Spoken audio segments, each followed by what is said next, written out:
Bonjour à tous, avec l'aide de Dieu, nous allons étudier le Rambam, les lois de Tumat Ochalin, les lois relatives à l'impureté des aliments, Perek Shi, le 9e chapitre. Dans les chapitres précédents, nous avons appris qu'un aliment peut devenir impur uniquement s'il a été hurchar, s'il a été rendu apte pour contracter l'impureté. Comment il devient apte pour contracter l'impureté?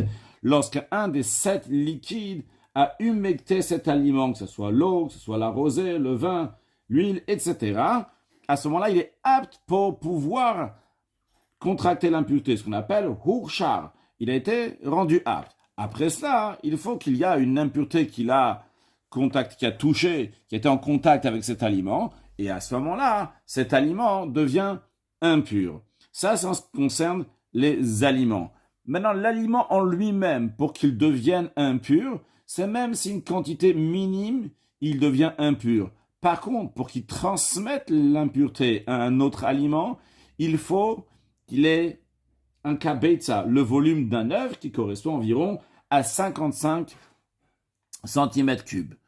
Encore une chose, on a appris déjà plusieurs fois, en ce qui concerne les aliments qui sont choulines, qui sont profanes, il y a le premier niveau d'impureté et deuxième niveau d'impureté qui est possible dans ces aliments, mais ce n'est pas possible qu'il y ait un troisième niveau d'impureté, c'est-à-dire que lorsqu'il y a l'aliment qui est profane, peut contracter le premier niveau d'impureté ou deuxième niveau d'impureté, mais il n'y aura jamais un troisième niveau d'impureté. Dans la terouma, dans la dîme qui est donnée au Kohen et entre guillemets plus sensible à l'impureté, il peut y avoir un troisième niveau d'impureté, et dans le Kodesh, dans ce qui est sacrificiel, il peut y avoir même un quatrième niveau d'impureté.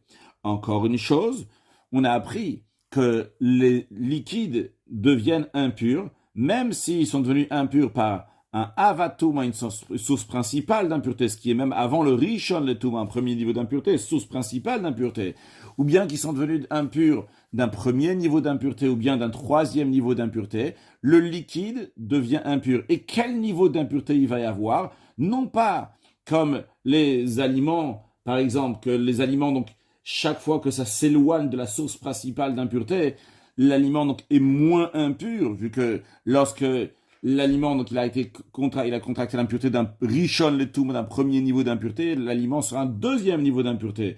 Mais en ce qui concerne les liquides, les sages ont décrété que tous les liquides vont être impurs en tant que rishon letum, un premier niveau d'impureté. Encore plus que ça, les sages ont décrété que ces liquides-là vont rendre impurs pas seulement d'autres aliments et liquides, mais ils vont rendre impurs même des ustensiles. Encore une chose, on a appris donc dans le passé qu'un zav, quelqu'un qui a eu un écoulement, donc qui est appelé un zav, il est impur et il rend impur, mais il va même les choses, donc il va porter, pas seulement lorsqu'il a touché des choses, même que lorsqu'il a porté des choses. Donc ce sont différentes notions que nous allons voir au fur et à mesure dans le chapitre, donc ce sont des choses peut-être qui sont entre parenthèses dans le chapitre, mais qui a besoin de savoir pour comprendre donc de quoi s'agit-il dans la halakha. Il y aura d'autres choses aussi donc, que nous avons déjà mentionnées des fois dans le passé. Si je ne les ai pas mentionnées maintenant, donc on les mentionnera brièvement lorsqu'on y arrive dans la halakha. Voyons halakha aleph, hashamen o advash shenitmeu, l'huile ou le miel d'abeille qui sont devenus impurs. Donc le miel et l'huile font partie des 7 liquides qui peuvent humecter un aliment. Ils peuvent aussi eux-mêmes devenir impurs. Ça, c'est les mashkin qui sont considérés, donc qui deviennent impurs. Uniquement ces 7 liquides-là donc, vont devenir impurs et rendre impurs, etc. Et rendre faire le chibour aussi. Donc, s'ils sont devenus impurs, et donc, ils sont devenus un rishon letuma, un premier niveau d'impureté. Donc, c'est la loi, elle est, donc, ils sont comme tous les liquides qui deviennent un premier niveau d'impureté. Mais après, ils ont figé. Après, à nouveau, ils ont fondu, ils sont devenus à nouveau du liquide. Eh bien, Rem Rishon, les Touma, les Olam, ils sont toujours considérés un premier niveau d'impureté. C'est-à-dire que, pas seulement lorsqu'ils étaient liquides, ils étaient considérés comme un premier niveau d'impureté, ce qui est le cas de tous les liquides, mais même lorsqu'ils sont devenus, au moment où ils étaient durs, ils ont figé, même à ce moment-là, ils sont quand même un Rishon, les Touma, un premier niveau d'impureté. Pourquoi? Car l'huile et le miel, qui fait partie donc des 7 autres liquides, mais ces 2 liquides-là, l'huile et le miel, ils sont toujours kemashkin, ils sont toujours considérés comme du liquide et non pas comme des aliments. Même s'ils ont figé après qu'ils sont devenus impurs, eh bien, ils sont encore considérés un liquide et donc ils sont encore considérés un rishon le tuma, un premier niveau d'impureté. En effet, l'huile et le miel ne sèchent jamais vraiment. Il reste toujours une certaine humidité. Et c'est la raison pour laquelle ils sont considérés comme des liquides toujours, même quand ils sont durs, ils sont figés. Et donc, ils sont un rishon le tuma, un premier niveau d'impureté. Halachabet, un autre cas maintenant. Harotev, la soupe, vehagrisin, et un mets de fèves, vehechalav, et le lait chez Karchou, qui sont figés. Ça peut être aussi d'autres aliments, qui ne sont pas des aliments qui sont purs ici, ils n'ont pas contracté d'impureté. Et ils sont devenus durs, ils ont figé, alors qu'ils étaient liquides de base. Arem korchalim, ils sont considérés comme des aliments. Donc, ça ne s'applique pas sur eux les lois d'un liquide, mais les lois des aliments. C'est-à-dire, lorsqu'ils étaient une soupe, ou bien ces fèves-là, donc qui sont pas dures, qui sont liquides, ou bien le lait, à ce moment-là, c'était des liquides. Et donc, si on va devoir appliquer une loi d'impureté, ça sera la loi de l'impureté des liquides. Mais maintenant, qu'ils sont figés, ils ont le statut d'un aliment, et donc, quel statut d'impureté on va mettre s'il y aura une impureté? Le statut de l'impureté des aliments et non pas des liquides. Mais le Rambam nous dit qu'avant qu'ils soient considérés comme des aliments et donc ils vont contracter une impureté comme des aliments, il y a besoin d'une intention. On avait déjà appris dans le passé que dans certains cas, il y a certaines choses qui ne sont pas considérées des aliments tant qu'on n'a pas eu une intention. Ici, le Rambam nous dit que s'il n'y a pas eu d'intention, ils n'ont pas une intention de le manger, ils vont pas contracter l'impureté des aliments. Et donc maintenant, une fois qu'ils sont devenus des aliments, s'il y a un ochel rishon, s'il y a un aliment qui est premier niveau d'impureté, qui a touché cet aliment, maintenant par exemple ce lait qui a durci, qui a figé, nasushini, ils sont devenus un deuxième niveau d'impureté. Quand est-ce qu'on dit que ça devient un deuxième niveau d'impureté? Si cet aliment est considéré un aliment et non pas un liquide. C'est le cas, le Rav nous a dit, par exemple, donc dans le lait qui a figé, le lait de base, c'était un liquide, et il fait partie des 7 liquides. Mais une fois qu'il a figé, au moment où il a figé, on le considère comme un aliment. Ah, on le considère comme un aliment. Il va contracter l'impureté d'un autre aliment, que l'autre aliment était premier niveau d'impureté, le lait qui est maintenant un aliment, donc à consommer ochlin, et non pas un liquide, il sera un deuxième niveau d'impureté. Par contre, si on avait dit que le lait, il est resté toujours comme un liquide, s'il est considéré comme un liquide, il a contracté l'impureté, même d'un premier niveau d'impureté, le lait va être un premier niveau d'impureté, même qu'il a reçu, d'un premier niveau d'impureté, il devient aussi un premier niveau d'impureté, comme on a dit au début du cours, on a rappelé que tous les liquides, lorsqu'ils deviennent impurs, deviennent un premier niveau d'impureté. Et justement, ici, le chidushé que nasushim. Non, s'ils n'ont pas totalement figé, mais il y avait du liquide, de quoi être toféar. Toféar, c'est-à-dire que lorsque on touche cet aliment, par exemple, donc si ici il y a du liquide, je touche et après je mets sur notre main, l'autre main, elle va devenir humide. Donc ça, c'est ce qu'on appelle toféar.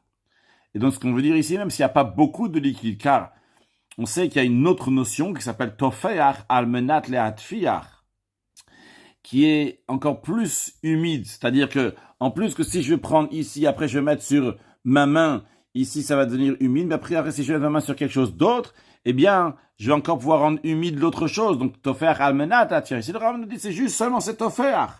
Eh bien, rien que mashkin, ils sont considérés comme du liquide. Bien que ces aliments qu'on a vu au début de la chabet, ils sont devenus, ils ont durci maintenant, ils ont figé, mais vu qu'il y a un peu de liquide, ils sont considérés encore comme du liquide, tant qu'il y a un peu de liquide.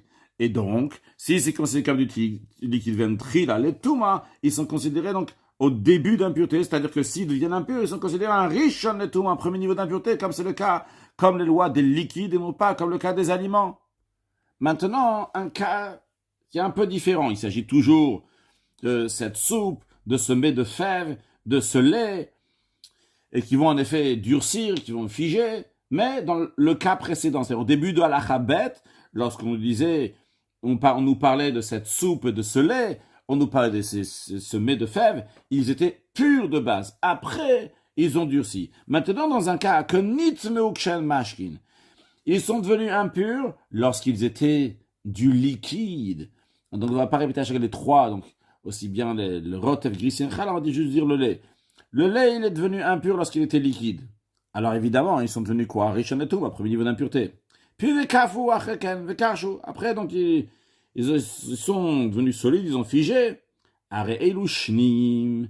Maintenant, ils sont plus un premier niveau d'impureté, mais un deuxième niveau d'impureté, comme des aliments qui ont été en contact avec des liquides qui sont impurs. Les liquides qui sont impurs, ils sont premier niveau d'impureté, ils ont touché des aliments. Les aliments sont devenus un deuxième niveau d'impureté. Parce que qu'est-ce qui s'est passé ici? Lorsqu'ils ont figé, lorsque ça s'est congelé, lorsque c'est devenu dur, c'est pas devenu dire d'un coup, en une seconde.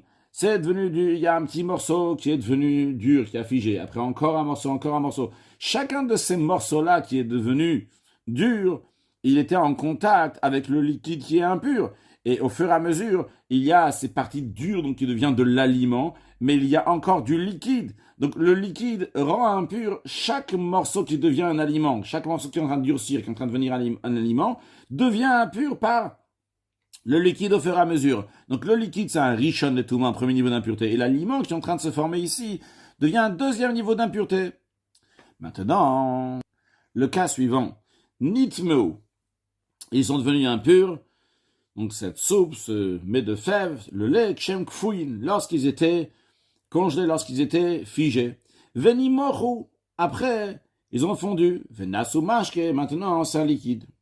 Alors, s'il y avait pile dans la quantité, dans kabeitsa, le volume d'un œuf, area mashketar, le liquide qui a fondu maintenant, et qui est maintenant actuellement liquide, donc qui était de base, qui était dur, qui maintenant il est devenu du liquide, tar il est pur. Pourquoi?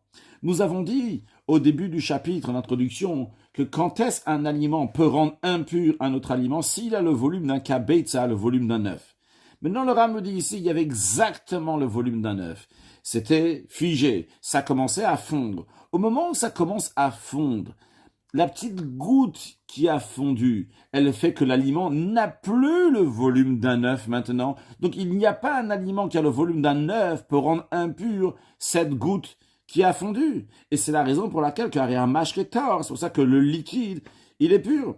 Maintenant, dans un cas, quand il y a yoter mikabeitza, si ce liquide qui était figé, au moment où il était figé, encore une fois, il est considéré comme un aliment. Et cet aliment, donc, il avait plus que le volume d'un œuf. Et il commence à fondre. Eh bien, hamashke, le liquide qui en sort, tamé, il est impur. Pourquoi? Parce que lorsque la première goutte, elle a fondu, elle est devenue impure, cette première goutte, par le reste de l'aliment qui est encore actuellement congelé, figé, qui est encore dur, qui lui, là, oui, le volume d'un kabeitza, le volume d'un œuf, il a rendu impur cette petite goutte, il reste encore un kabeitza. Et cette goutte-là, elle va rendre impur tous les autres gouttes, tout ce qui va fondre après.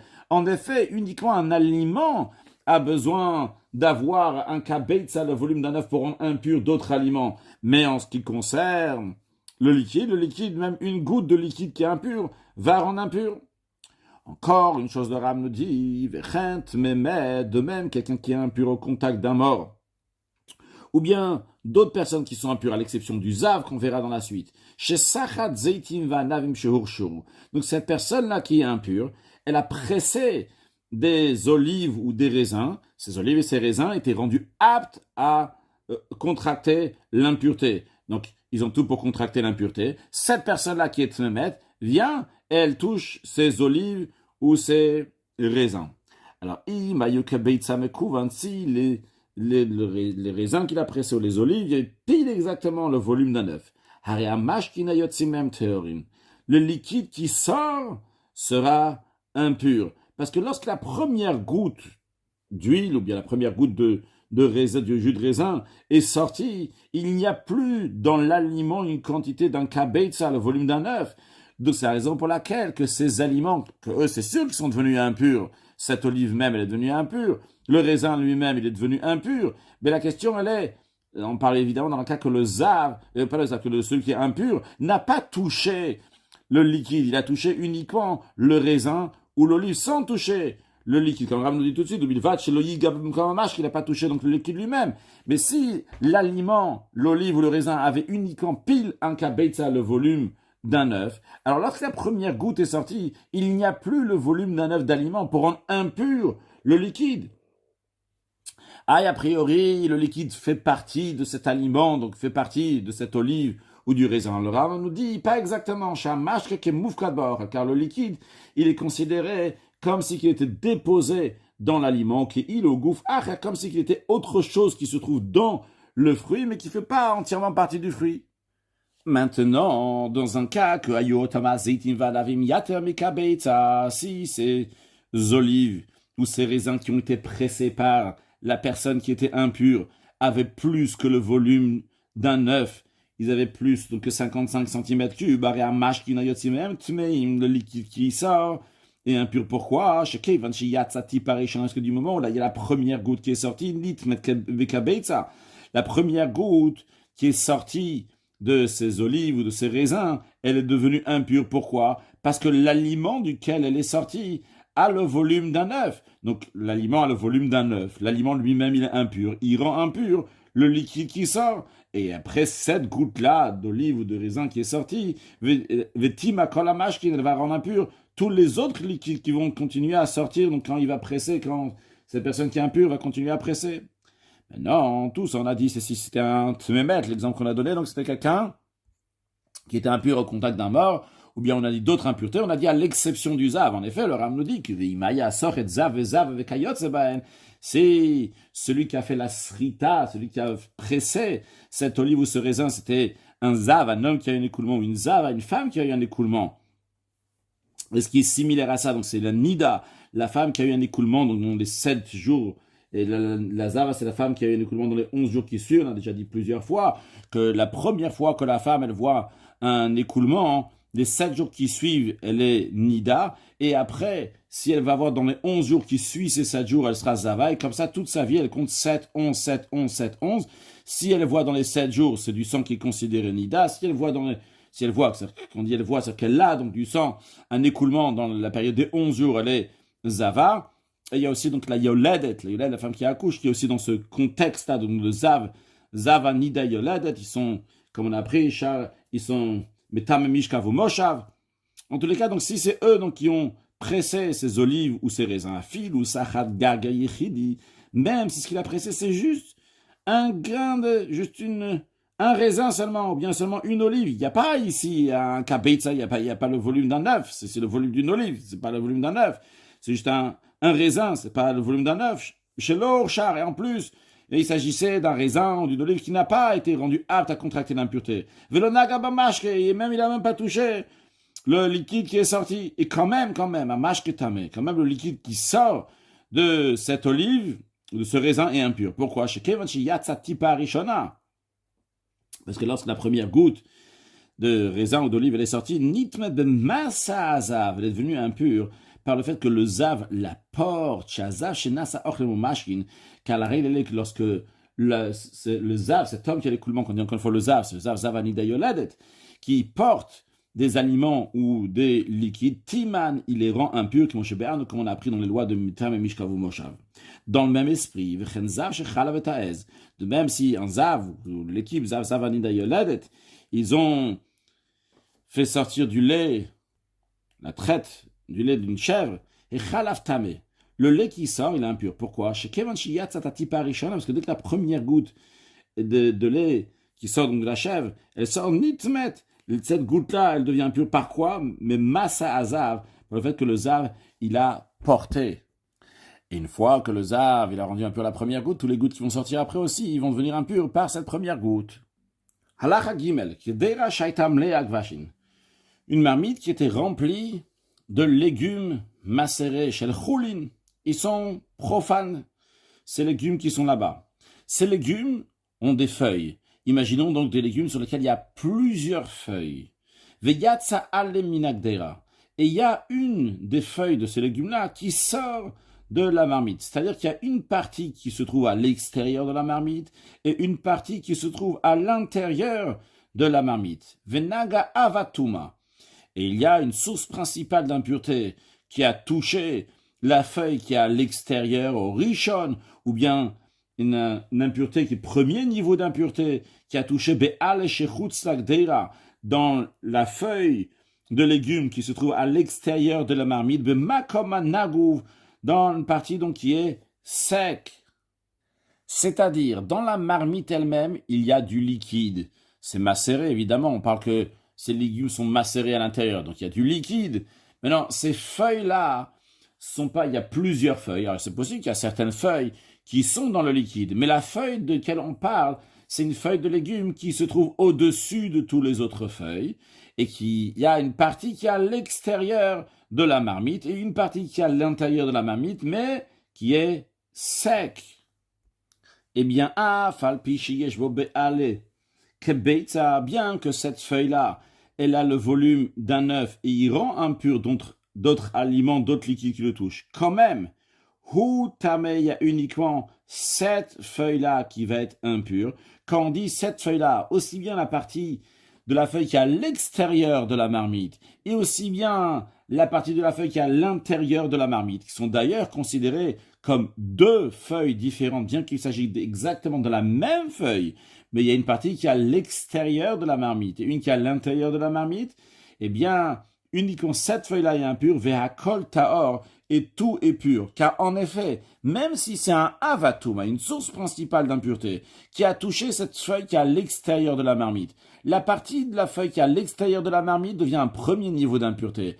La partie de la feuille qui est à l'intérieur de la marmite devient un deuxième niveau d'impureté. Et la règle, elle est que dans les choulin qu'on a dit au début de l'Alacha Gimel, il s'agit de Gdeira Shaitam Leak Vashin Shel Choulin, il s'agit des aliments qui sont profanes. Dans les aliments qui sont profanes, il n'y a pas une transmission d'impureté. Après le deuxième niveau d'impureté, ça s'arrête. Premier niveau, après le deuxième niveau, et stop. Donc, cette feuille-là, on la considère comme deux parties. Une partie extérieure et une partie intérieure. Donc, la partie extérieure qui a été touchée par une source principale d'impureté devient premier niveau d'impureté.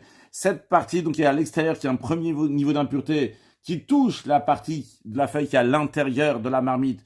Cette partie de la feuille de la marmite qui est à l'intérieur devient un deuxième niveau d'impureté, mais elle va pas rendre impur les autres feuilles, elle va pas rendre impur aussi le liquide qui est dans cette marmite, qu'on la considère comme deux aliments qui sont différents. Et évidemment, à plus forte raison, si c'est un rishon letuma, un premier niveau d'impureté qui a touché cette feuille, c'est sûr et certain, donc l'impureté va pas se transmettre plus loin aux autres feuilles qui sont dans la marmite.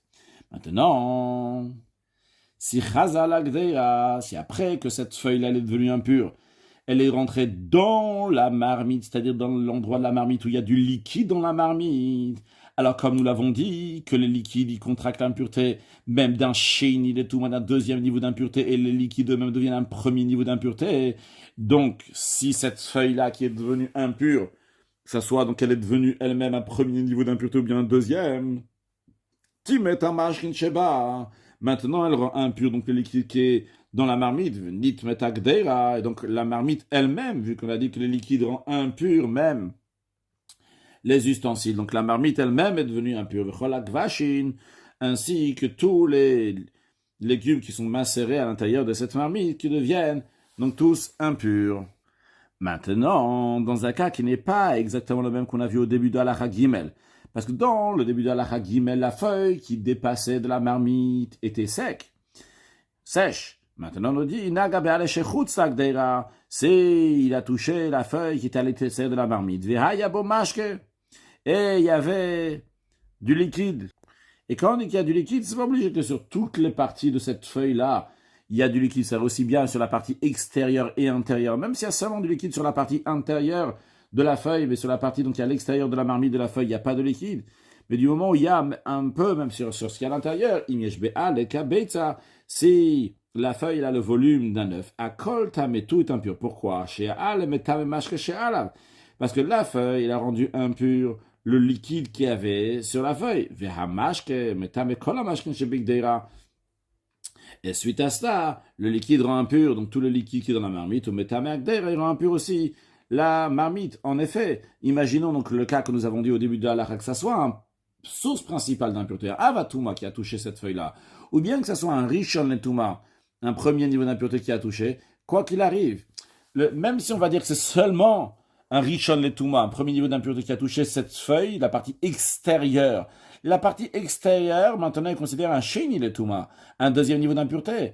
Mais la partie de la feuille qui est à l'intérieur de la marmite, elle a du liquide et elle peut devenir impure même par un sheni letuma, même par un deuxième niveau d'impureté. Donc le liquide qu'il y a sur la feuille va faire que tous les liquides qui sont dans la marmite vont devenir impurs et la marmite aussi va devenir impure. Mais non, ça, ce qu'on a dit jusqu'à présent, si c'était des légumes macérés, donc qui étaient choulin, qui étaient profanes. Mais c'est haïtak, teramle agvashim shel touma, si les légumes qui étaient dans cette marmite étaient de terouma, donc la dîme qui est donnée au Kohen, donc qui peut arriver à un niveau plus loin d'impureté. Venir à dvoulium, le dvoulium a secoué cette marmite. Un dvoulium, c'est quelqu'un qui est impur et qui s'est trempé dans le bain rituel aujourd'hui, et il doit attendre, pour finir d'être totalement pur, la sortie de 3 étoiles ce soir. Mais en attendant, du moment où il s'est trempé dans le bain rituel et une certaine pureté déjà qu'il a atteint, cette pureté-là le considère lui-même seulement comme un sheni letum, un deuxième niveau d'impureté, et non pas plus que ça. Il n'est pas premier niveau d'impureté, ni un avatum, une source principale d'impureté. Mais le dvoulium, vu que lui-même il est considéré comme un deuxième niveau d'impureté, s'il va toucher de la terouma, il va la rendre un troisième niveau d'impureté. Mais non, lui il a secoué cette marmite. Cette marmite dans laquelle il y a des légumes avec des feuilles qui sortent, et la feuille qui sort, elle a du liquide. Mais non, le fait qu'il a secoué, ça ne pose pas problème. Mais le problème est le suivant, que verra Mashkin Aliado. Il a vu qu'il y a du liquide sur sa main maintenant. Alors, en sa main, c'est pas encore vraiment un problème, mais ça fait qu'il a un doute. Est-ce que Minak Deira Nizu, est-ce que c'est possible en secouant cette marmite-là, il y a du liquide donc qui a sauté comme ça de la marmite et qui est parti sur sa main, mais il n'a pas touché de la feuille qui dépassait, qui était humide, donc qui ressortait de cette marmite. Et dans ce cas-là, il n'y a pas de problème. Mais il a un doute que ça veut que Nagabeyado.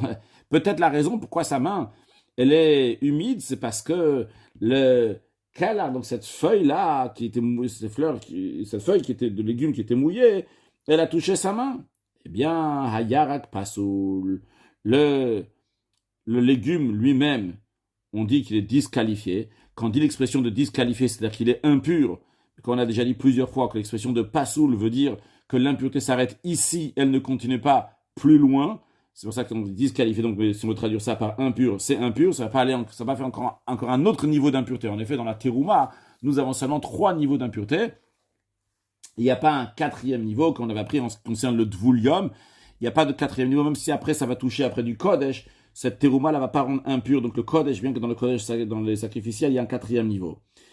Donc, ayarak pasul vagdeira teora. Mais la marmite elle-même, elle est pure. On a un doute ici. Mais le doute va poser problème uniquement sur le légume. Pourquoi pas plus que ça? Pourquoi pas sur la marmite aussi, que peut-être elle est impure?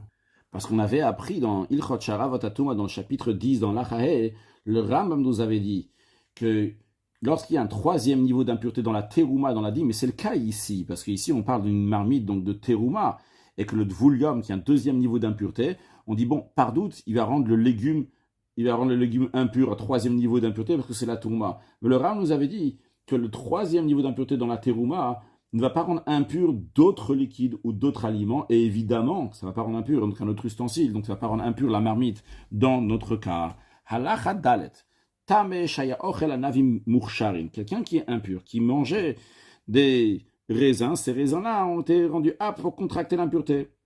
Il y a juste un raisin qui est tombé dans le pressoir, dans l'endroit où on va presser les raisins. Alors, ce raisin-là, il est devenu impur, parce que la personne était impure. Ces raisins-là, ils étaient mourchars. Mais n'oublions pas qu'il faut que l'aliment, il a un kabetza, le volume d'un œuf, pour rendre impur d'autres aliments, pour qu'il va rendre impur les autres raisins. Encore une chose, ne pas oublier que si ce n'est pas un aliment, si c'est un liquide, le liquide rend impur même s'il a une toute petite goutte de liquide qui est impure.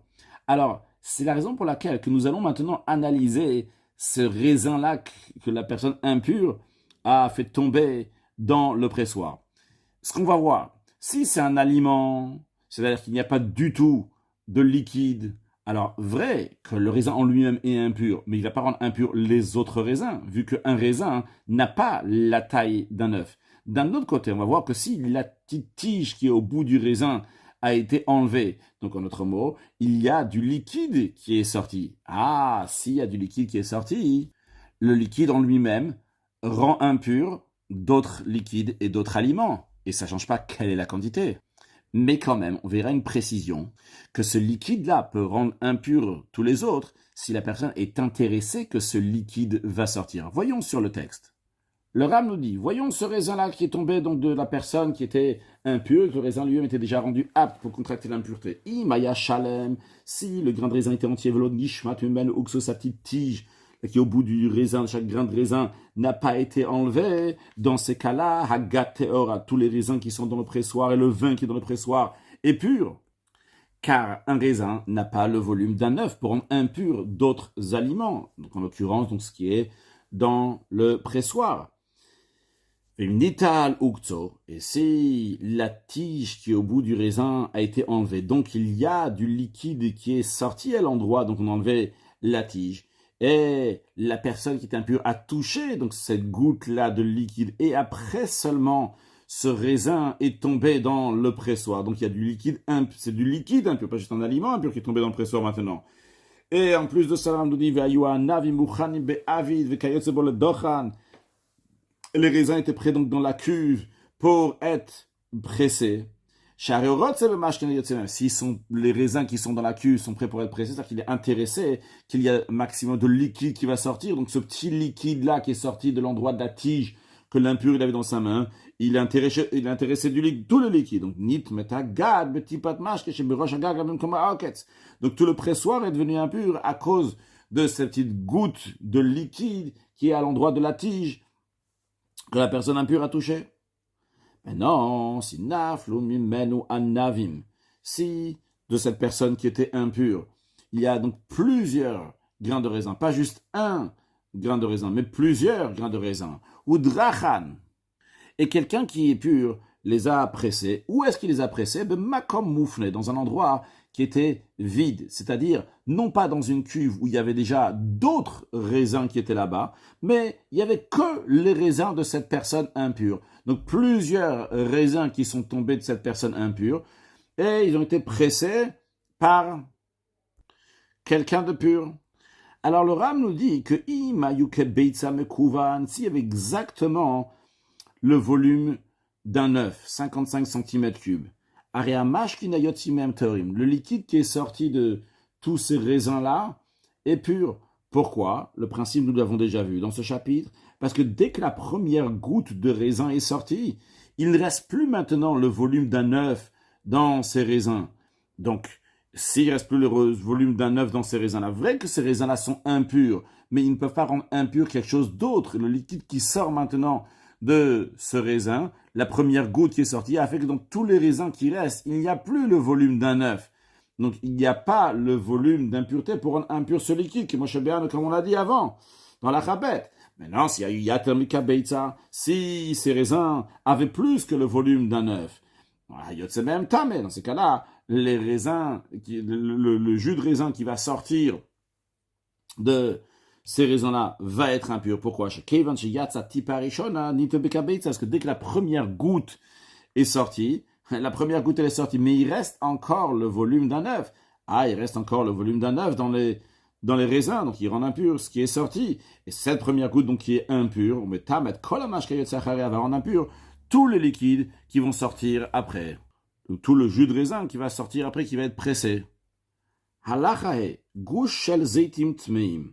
S'il y a un bloc d'olives qui sont impurs, qu'ils étaient assemblés, rattachés bien ensemble, et il les a jetés dans un four, et le four a été allumé. Et s'il y avait pile là-bas le volume d'un œuf, à Tanoutor, le four, il est pur. Pourquoi? Parce que de quoi on a de quoi avoir peur? Les aliments qui sont impurs, ces olives qui sont impures, il n'y a pas de souci. Les aliments ne rendent pas impurs des ustensiles. Un aliment peut rendre impur un autre aliment, mais il ne rend pas impur un ustensile. Donc les aliments vrais, ils avaient le volume d'un œuf. Ces olives avaient le volume d'un œuf. Et il les a mis dans un four. Alors les aliments qu'ils ont le volume d'un œuf peuvent rendre impur, mais ne peuvent pas rendre impur le four, parce que le four c'est un ustensile. Ah, maintenant, on a un autre problème. Pourquoi? Il a allumé le four. Quand il a allumé le four, donc ces olives vont commencer à fondre. Alors, il y a du liquide qui est impur. Alors, le liquide devrait rendre impur le four. Le Rav nous dit non. Pourquoi? Parce qu'ici, on parle d'un cas qui avait pile un kabeitza, il y avait pile le volume d'un œuf. Donc, vers mashka yotsemen, le liquide qui est sorti, tard, il est pur. Comme nous avons vu déjà plusieurs fois. Donc, le principe dans le chapitre, que la première goutte qui est sortie n'est pas impure. Pourquoi? Parce que quand elle est sortie, il ne reste plus d'olives impures du volume d'un œuf, parce que les olives maintenant sont moins que le volume d'un œuf. Donc, il ne rend pas impur celui qui est sorti, que Moshe Béano. Par contre, dans un cas, quand il y a gouche, il y a thermika beitza, s'il y avait un bloc d'olive qui est plus que le volume d'un œuf, et il les a mis dans le four a été allumé, donc maintenant, il y a du liquide qui commence à sortir de ces olives-là. Alors, vrai que les olives eux-mêmes n'ont pas rendu impur le four, mais le liquide qui sort rend impur le four, et nitma tano, parce que lorsque la première goutte est sortie, nitma bekabeitza, elle est devenue impure, donc par le kabeitza, le volume d'un œuf, des olives qui sont impures, vetima et tano, cette goutte-là a rendu impur le four. Les fichar, on nous dit c'est la raison pour laquelle, vu toute la raison c'est s'il faut qu'il y ait un kabeitza, il y a le volume d'un œuf, il faut que ça soit un bloc d'olives qui sont rattachés impurs. C'est pour cela que si c'était pas le cas que si donc ces olives donc étaient séparées et ils ne sont pas un bloc. Philo MCA, même si c'est le volume d'un CA donc de 287 litres, le volume 287 litres, à Tanotar, le four sera pur, vu que ces aliments-là ne sont pas rattachés ensemble, donc ils ne font pas le volume d'un kabeitza. Halacha vav. Avant de faire halacha vav, rappelons ce que nous avons appris, que les sages ont décrété que les liquides vont rendre impurs tous les aliments, tous les autres liquides, et même les ustensiles. Mais ce qu'il faut savoir, que les sages ont décrété ça uniquement lorsque ces liquides-là, la source, la base, pourquoi ces liquides-là sont devenus impurs, c'est parce que la source de base, même si ce n'est pas directement, mais il y avait un avatuma dans l'affaire, il y avait une source principale d'impureté. Mais si ces liquides sont devenus impurs, mais il n'y avait pas une source principale d'impureté à la base de cette impureté, dans ces cas-là, ces liquides-là ne vont pas rendre impurs les ustensiles. Par exemple, imaginons qu'il y a un sheretz, un reptile, qui a touché un aliment. Après, cet aliment qui était rishon letuma a été en contact avec de l'eau. Cette eau-là va être maintenant un rishon letuma, un premier niveau d'impureté, et va rendre impur même des ustensiles. Mais imaginons un autre cas. Quelqu'un il a touché avec ses mains de l'eau. Les mains, son shniot et tuma, son deuxième niveau d'impureté. Et après, ses mains ont touché un liquide. Le liquide sera impur, mais ce liquide-là ne va pas rendre impur les ustensiles. Pourquoi? Parce que la source d'où vient l'impureté n'est pas un av atuma. Il n'y a pas une source principale d'impureté. Ici, c'est juste ses mains qui sont devenues impures en tant que shniot, deuxième niveau d'impureté. Mais il n'y a pas avant ça un av atuma, une source principale d'impureté. Maintenant, voyons à la chavav. Nous avons du bois dans lequel se sont imprégnés des liquides qui sont impurs. Veisikan. Puis, il les a mis dans le four et il a allumé ces bois à tanurtar. Le four, il est pur. On ne dit pas ici qu'il y a du liquide impur et que ça rend impur le four. Pourquoi? Parce que ces liquides-là qui sont imprégnés, qui sont absorbés dans le bois, ils sont annulés par rapport au bois. On considère ici qu'il n'y a que du bois. Même s'il a fait sortir ce bois-là, ce bois qui a absorbé des liquides impurs, il a fait sortir pour que la pluie va tomber dessus. La pluie elle est tombée, il était très content que la pluie est tombée sur ce bois, et après il a pris ce bois, après il l'a mis dans le four, le four il est pur. Et qu'est-ce qu'on aurait pu dire? Qu'est-ce qu'on aurait dit ces problèmes? On dit pas, les eaux qui sont tombées, c'est-à-dire les pluies qui sont tombées sur ce bois-là, est devenu impur. Pourquoi? Parce que dans ce bois, il y a du liquide qui est impur. Le liquide qui est impur, il a été en contact avec le liquide qui est tombé maintenant, donc ces pluies-là. Donc ces pluies sont devenues, ces eaux de pluie sont devenues impures, et donc en conséquence, le four va devenir impur. On ne dit pas ça, non. On dit que les eaux qui sont à l'intérieur, les eaux de base qui sont rentrées qui ont été absorbées dans ce morceau de bois, font partie complètement du morceau de bois. Il n'y a plus d'eau. On ne considère pas qu'il y a de l'eau impure qui a été absorbée à l'intérieur. Il n'y a que du bois ici. Donc cette pluie-là qui est tombée dessus n'est pas devenue impure. Mais quand même,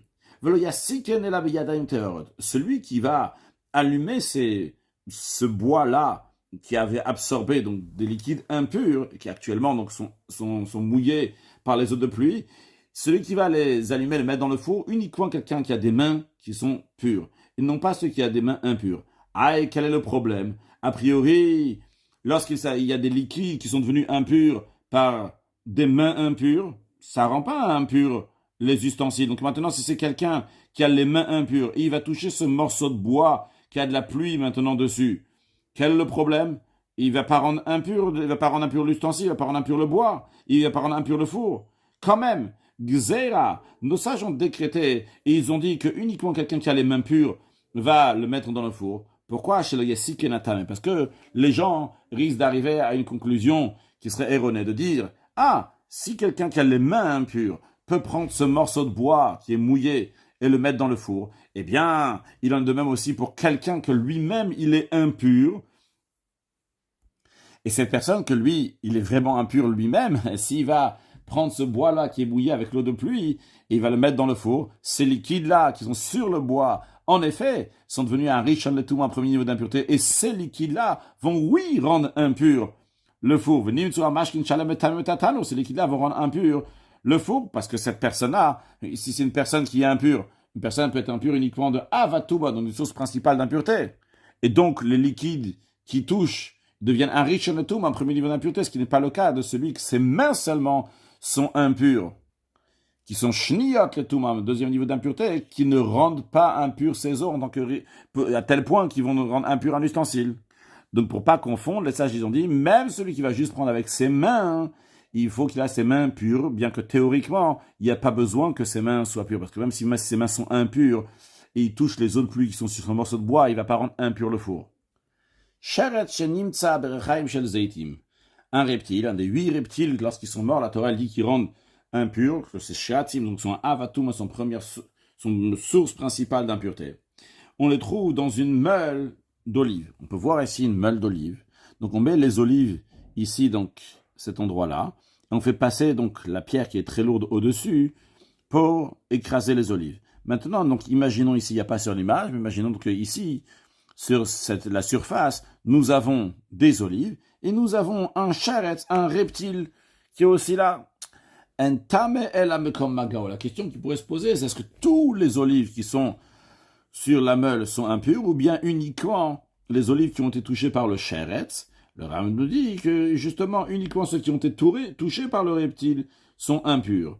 Mais non, imaya mashke mehaler, s'il y avait sur la surface du liquide donc, qui se trouvait donc sur toute la surface, dans ces cas-là, hakol tame, tous les olives sont impures. Chez Kevan Shenit, vu qu'il y a un liquide qui se trouve sur la surface de la meule, alors lorsqu'il y a un peu de liquide qui est devenu impur, ça a rendu impur tous les olives qu'il y a là-bas.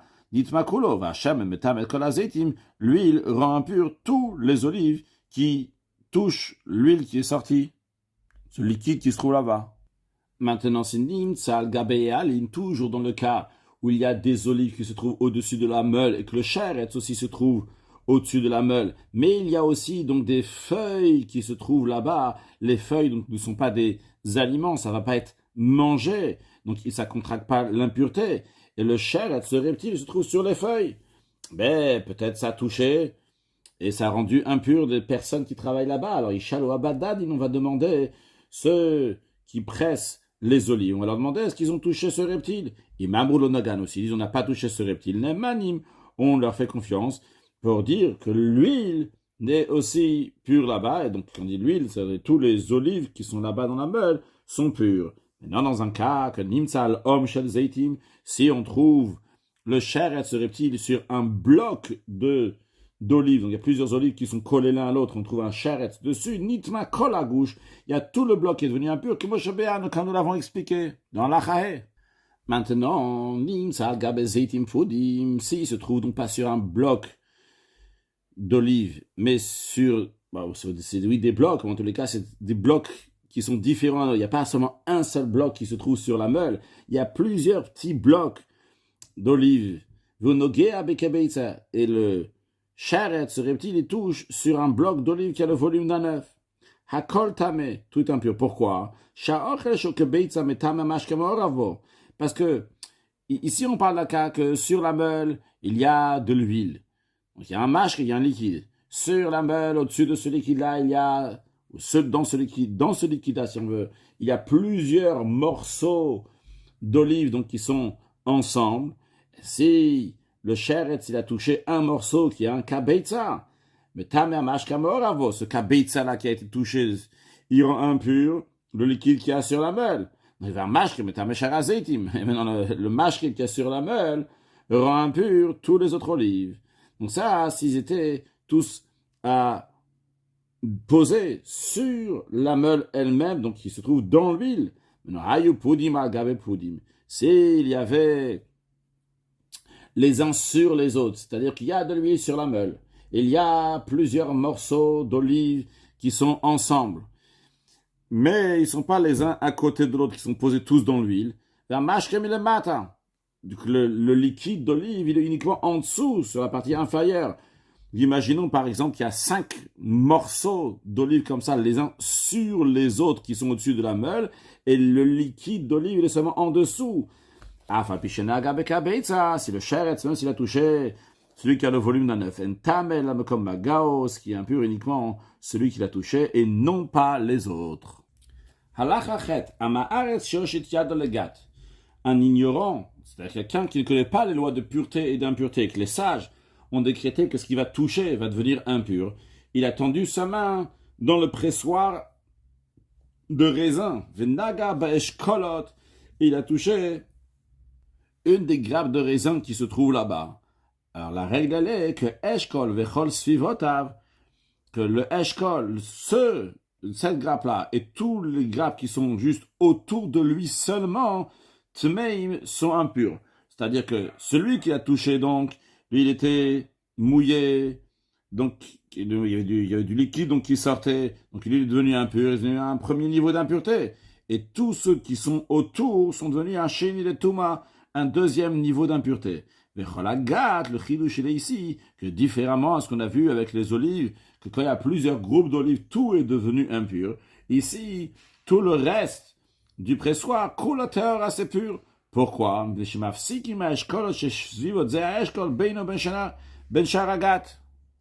Car en ce qui concerne les grappes de raisin, on considère que le liquide qui se trouve sur la grappe de raisin est considéré annulé au raisin, à ce grappe de raisin seulement. Il n'est pas rattaché avec les autres. Donc ces grappes de raisin-là, ils font un hefsek, ils font un arrêt avec tout ce qu'il y a autour dans le pressoir. C'est-à-dire que eux sont concernés et les autres ne sont pas concernés. Celui qui a été touché par l'ignorant, il est devenu un premier niveau d'impureté, cette grappe-là. Les autres grappes qui sont touchées sont devenues un deuxième niveau d'impureté, mais après, ils ne sont pas rattachés avec les autres, parce que le liquide qu'il y a là-bas ne rattache pas tous les grappes ensemble.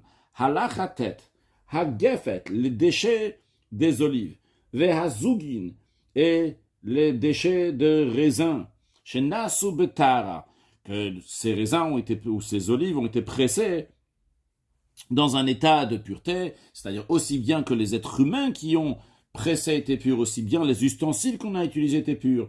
Puis après cela, sur ces déchets d'olives et de raisin, il y a des gens impurs qui ont marché, ils sont pas marchés là-bas avec l'intention de les presser.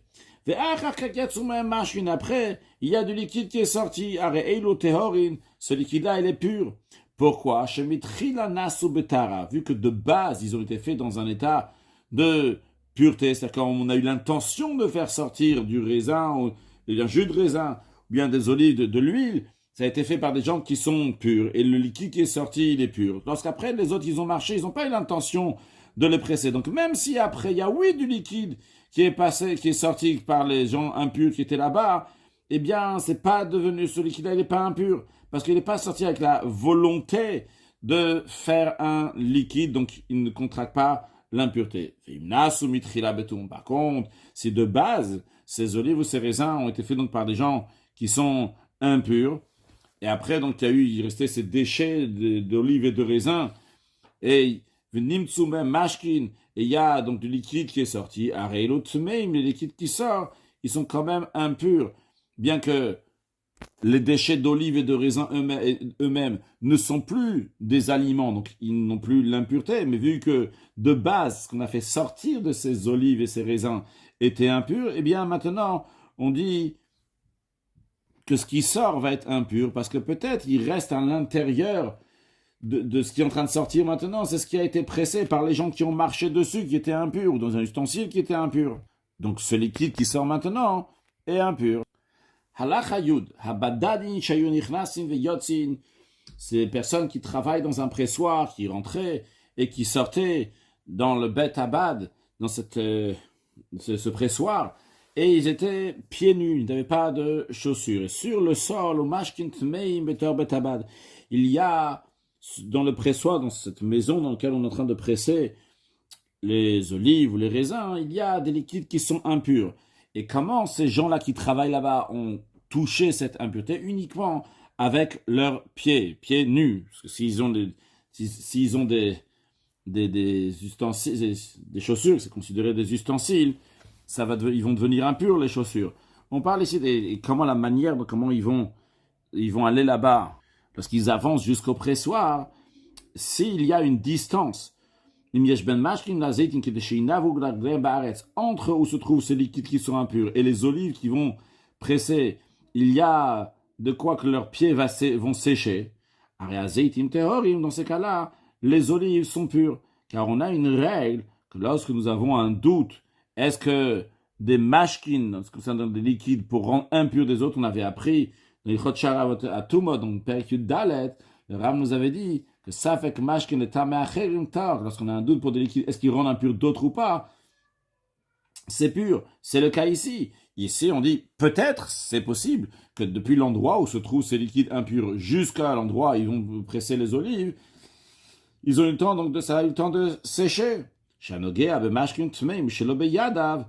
A priori, ils ont touché. Mais la règle est que celui qui touche donc ces liquides impurs, non pas avec ses mains, tar, il est pur, afilou le kodesh, même pour manipuler des choses qui sont sacrificielles, uniquement s'il a touché avec ses mains. Les sages ont dit qu'on va décréter une impureté sur les mains. Qui carotte shel kodesh, des pains sacrificiels, comme par exemple des pains de proposition, ou bien les 2 pains qu'on donne amener à Shavuot, ou bien les pains qui viennent avec le sacrifice de remerciement. Shayubem gumot, car même après la cuisson, il restait des trous à l'intérieur de ces pains. Vehayu betocha gumot, mashkin shel kodesh. Et dans ces trous-là, il y avait des liquides sacrificiels, comme par exemple du vin ou de l'huile. Venaga shares be'achamem. Et un des 8 reptiles qui sont morts, donc a touché un de ces pains-là. Venaga rishona bashnia. Et le pain numéro 1 a touché pain numéro 2, ou shnia bashlishi, pain numéro 2 a touché pain numéro 3. Afilumea, même s'il y a 100 pains, kulan rishon le tuma, tous ces pains considérés premier niveau d'impureté. Pourquoi?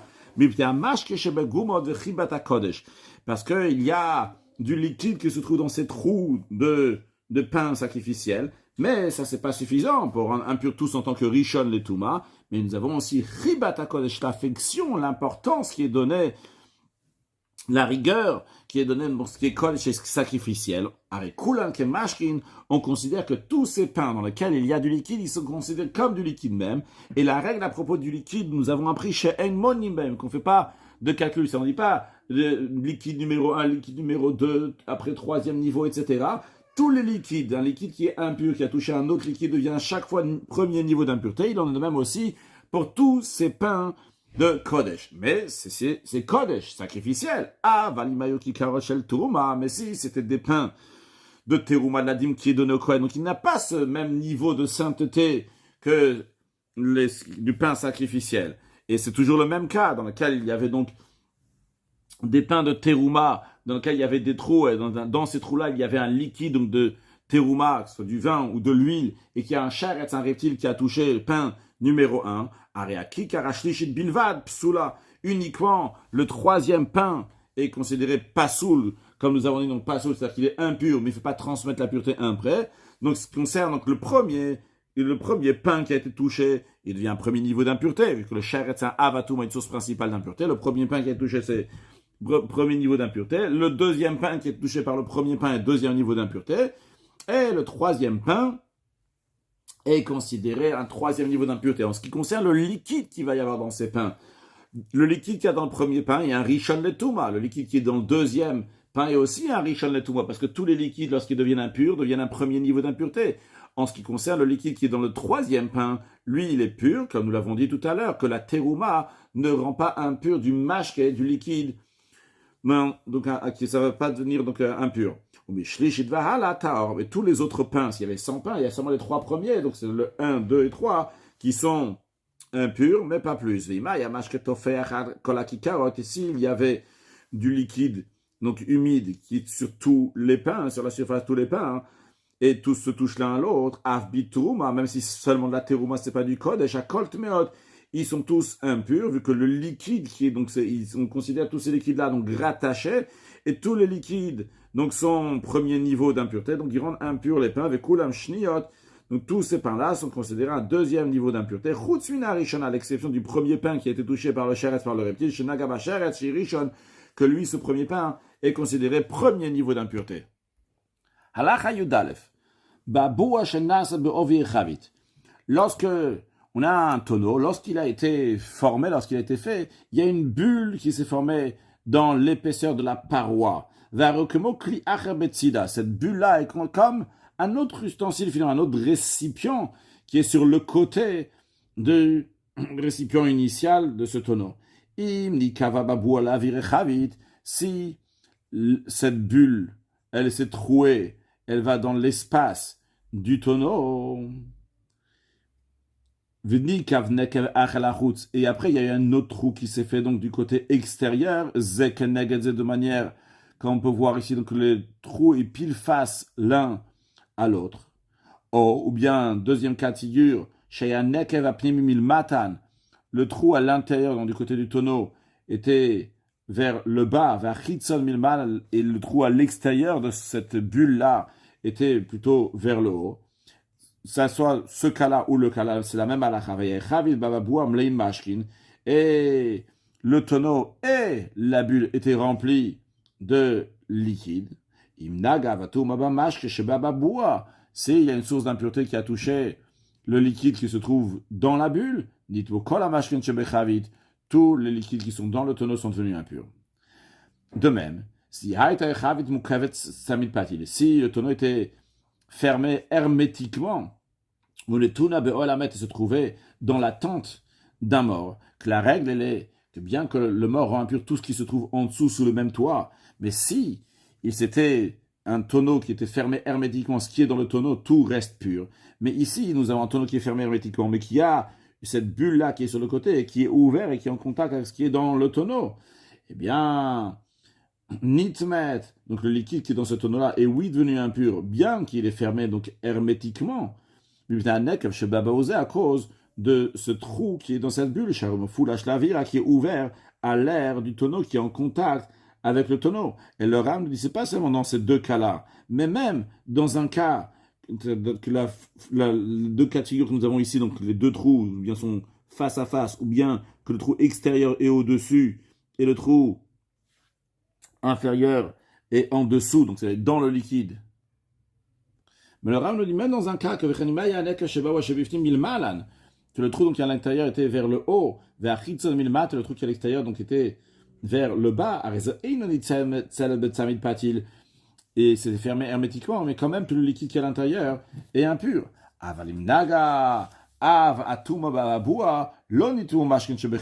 Si dans ce troisième cas de figure, donc ce tonneau-là, s'il y a une source principale d'impureté qui a touché Donc le liquide qui se trouve dans la bulle, comme on peut voir ici, le liquide qui est dans la bulle donc, est séparé que le liquide qui est à l'intérieur. Donc le liquide qui est à l'intérieur n'est pas devenu impur. Ils sont considérés comme s'ils étaient séparés du liquide qui est à l'intérieur.